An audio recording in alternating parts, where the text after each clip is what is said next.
अखिलेश जी यहाँ पे विधायक जी दिया जला करके बाबा साहब की प्रतिमा पर श्रद्धांजलि अर्पित करी है। और कहीं ना कहीं ऋतु का जो प्रोटेस्ट है, मैं बार बार कहते आ रहा हूँ, 101 दिन हो गए और यहाँ पे आकर के आपने संबोधन नहीं किया। सर, जो मांगे हैं क्या जायज है ना जायज? देखिए, संविधान ने एक व्यवस्था बनाई है। बाबा साहब ने जब संविधान लिखा तो इसमें व्यक्ति को हर व्यक्ति को अधिकार मिले, भारत दुनिया का नंबर 1 देश बने, ऐसी सोच के साथ संविधान का निर्माण जी जो दबे खुदे पिछड़े थे, जिनके अधिकारों का हनन हुआ था, उनको बहुत सारे संविधान से अधिकार थे और उस संविधान के अधिकार को प्राप्त करके धीरे धीरे देश आगे बढ़ गया। लोगों को बराबरी का अधिकार मिला, लोगों को पढ़ने का अधिकार मिला, लोग भारत देश की मुख्य धारा में अपने सम्मान के साथ जुड़े।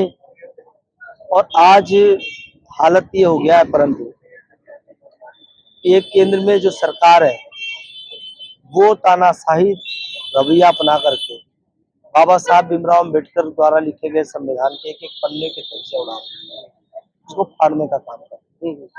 आज बाबा साहब का परिनिर्वाण दिवस भी हम सब लोग कौन कौन वो लोग हैं जो फाड़ने का काम कर रहे हैं? केंद्र की मोदी जी की सरकार जिस तरीके से संविधान को खत्म कर रही है, संवैधानिक व्यवस्था को खत्म कर रही है।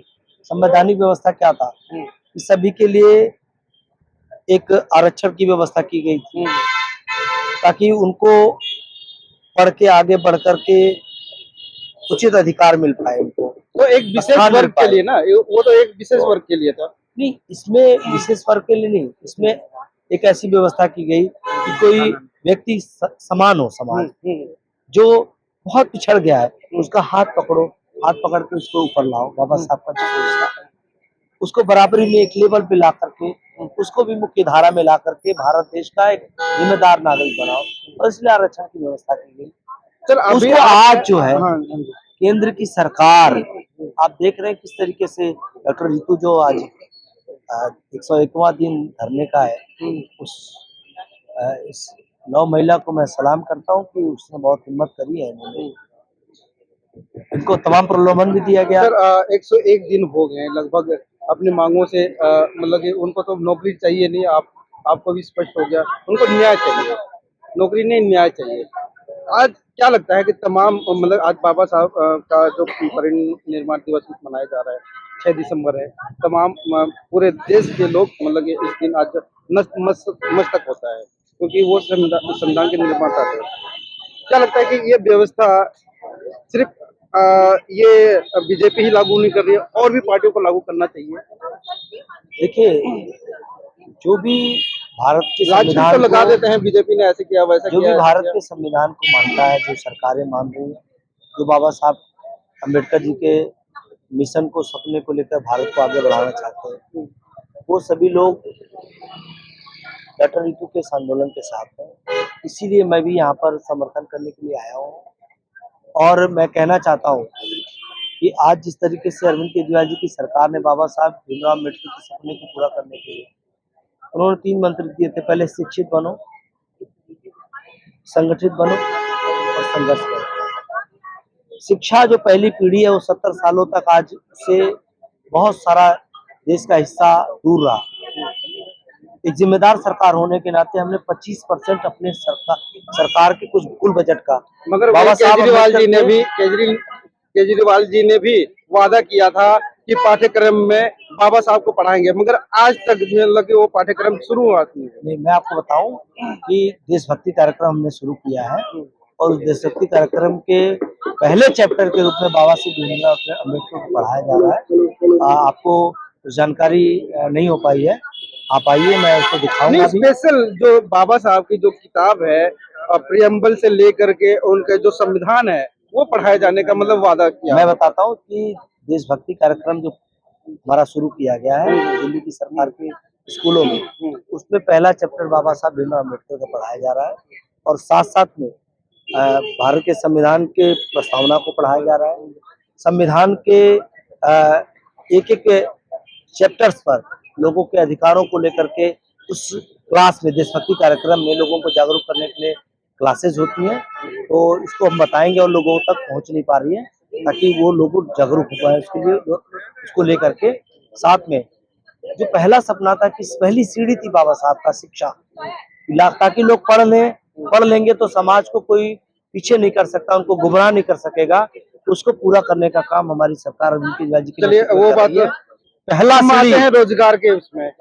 अभी केजरीवाल जी ने भी ये वादा किया है कि जितने भी मतलब कि सरकार आने से पहले का जो वादा था कि जितने भी ठेकेदारी प्रथा है वो हटाए जाएंगे और जो भी इसके अंडर में आते हैं उनको परमानेंट किया जाएगा।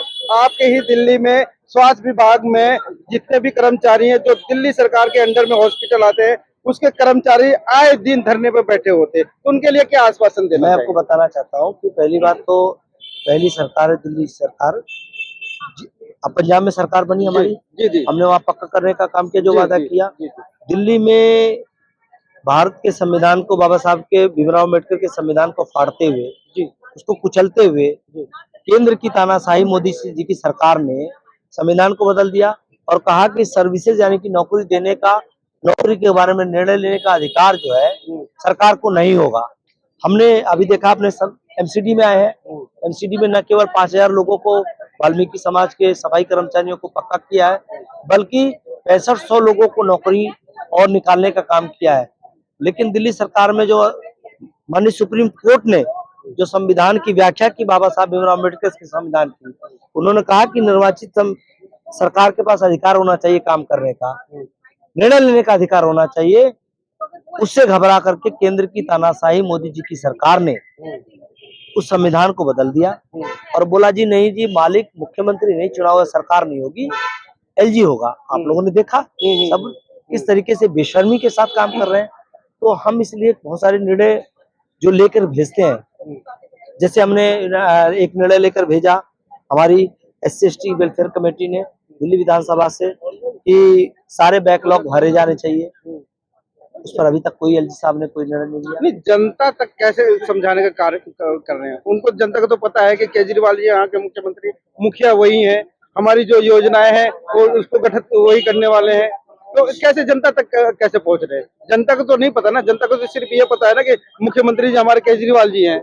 और अभी आपने पंजाब का नाम लिया, पंजाब में जो इलेक्शन हुए, जो अभी राज्यसभा में भेजे गए, कोई भी दलित वर्ग का कोई भी नहीं है। देखिए, आपने बहुत अच्छा क्वेश्चन पूछा है कि इसीलिए हम लोग अभी डोर टू डोर भी जा रहे हैं, सब जगह बता भी रहे हैं कि किस तरीके से चुनी हुई सरकार के अधिकारों को छीन लिया गया है। और जो सरकार निर्णय लेना चाहती है कि जैसे बैकलॉग भरा जाना चाहिए, उस पर कोई निर्णय नहीं ले रहे हैं लोग। जिस तरीके से हम लोग कह रहे हैं कि जो परमानेंट नेचर के नौकरियां हैं, जैसे मान लीजिए कोई काम परमानेंट नेचर का है, जैसे किसी अस्पताल में सफाई करना है तो वो एक दिन का काम नहीं है, वो हमेशा जब तक अस्पताल हो तब तक सभी रोज सफाई होगा, उसको परमानेंट होना चाहिए। हमारी सरकार ने उसको भी पास किया, लेकिन चूंकि जो नौकरी देने वाला सर्विसेज डिपार्टमेंट है वो हमारे मुख्यमंत्री जी से छीन लिया गया है, इसलिए उस डिसीजन को लागू नहीं किया जा सक रहा है। जनता को बता रहे हैं कि ऐसे लोग जो संविधान को खत्म कर रहे हैं, चुनी हुई सरकार के अधिकारों को खत्म कर रहे हैं, दलित भाइयों के, जो अन्य पिछड़ा वर्ग के लोग हैं, जो माइनॉरिटी के लोग हैं, उनके अधिकारों को खत्म करने का काम कर रही है। उसके लिए हम सबको लामबंद होना पड़ेगा। अधिकार तो वैसे भी खत्म हो ही रहे हैं, खत्म करने का काम कर ही रही है केंद्र सरकार, मगर दिल्ली सरकार में तत्कालीन जो राजेंद्र पाल गौतम जी थे, वो भी तो कुर्सी उनकी छीन गई। 22 प्रतिज्ञाओं के महज 22 प्रतिज्ञाएं ली थी। देखिए, उन्होंने जो है हमारी सरकार ने अभी तक, देखिए जब से एमसीडी में आए हैं, जहाँ पर हमारे पास अधिकार है, पूरा प्रतिनिधित्व देने का काम किया है और पूरी तरीके से नौकरी को भी पक्का करने का काम किया गया। आप देखिए, पंजाब में जाइए, हमारी सरकार है, जहाँ पे सरकार को अधिकार है काम करने का। भगवंत मान जी की सरकार ने अभी तक तकरीबन हजारों की संख्या में परमानेंट कर दिए, जितने कॉन्ट्रैक्ट पे कर्मचारी थे सब पक्के कर दिए। ठीक है, तो जो हमने वादा किया वो पूरा करना हम जानते हैं। और बाबा साहब का जो सबसे बड़ा उनके प्रति श्रद्धांजलि, उनको सबसे बड़ा याद करने का सबसे बड़ा माध्यम हो सकता है कि लोगों को शिक्षित करो, वो घर घर तक पहुंचाने का काम हम कर रहे हैं और करते रहेंगे। हमारे चैनल बहुजन दस्तक को लाइक, शेयर, सब्सक्राइब देखना। मत भूलिएगा। जय भीम, जय भारत, जय संविधान। नमो बुद्धाय। धन्यवाद। चैनल आर्थिक समस्या से गुजर रहा है। अगर आप बहुजन समाज में बाबा साहेब आम्बेडकर और तथागत बुद्ध की विचारधारा को अधिक से अधिक लोगों तक पहुंचाना चाहते हैं तो हमें आर्थिक सहयोग प्रदान करें, ताकि हम अपने चैनल के माध्यम से देश विदेश में समता, बंधुता, एकता और संवैधानिक अधिकारों को ज्यादा से ज्यादा लोगों तक पहुंचा सकें। आप अपनी सहायता राशि नीचे लिखे खाते में जमा करा सकते हैं। खाता धारक गौतम रत्ना, खाता संख्या 3169576865 IFSC कोड SBIN 0060336, बैंक भारतीय स्टेट बैंक। आप हमारे बैंक खाते का विवरण स्क्रीन पर भी देख सकते हैं। जय भीम, जय भीम। मैं गौतम रत्ना आपका बहुजन फिल्म प्रोडक्शन में स्वागत करता हूं और आप हमारे प्रोडक्शन हाउस के अंदर अपना कैरियर बना सकते हैं as a film director, as a producer and actor and actress and editor and cinematographer also. अगर आपको फिल्म से रिलेटेड कुछ भी प्रोजेक्ट आपको बनवाना है तो हमारे पास में पूरा सेटअप है, जिसमें फिल्म कैमरा है, शूटिंग लाइट्स है और एडिटिंग है। सारा A to Z एक ही जगह पर आपको हमारे यहाँ पर मिल जाएगा। तो दोस्तों, आप हमें कांटेक्ट कर सकते हैं हमारे नंबर्स पर 9810085714 और 8510005714। हमारे वेबसाइट पे विजिट कर सकते हैं www.filmserviceindia.com और हमें मेल भी कर सकते हैं gautamfilmsproduction@gmail.com पर। धन्यवाद।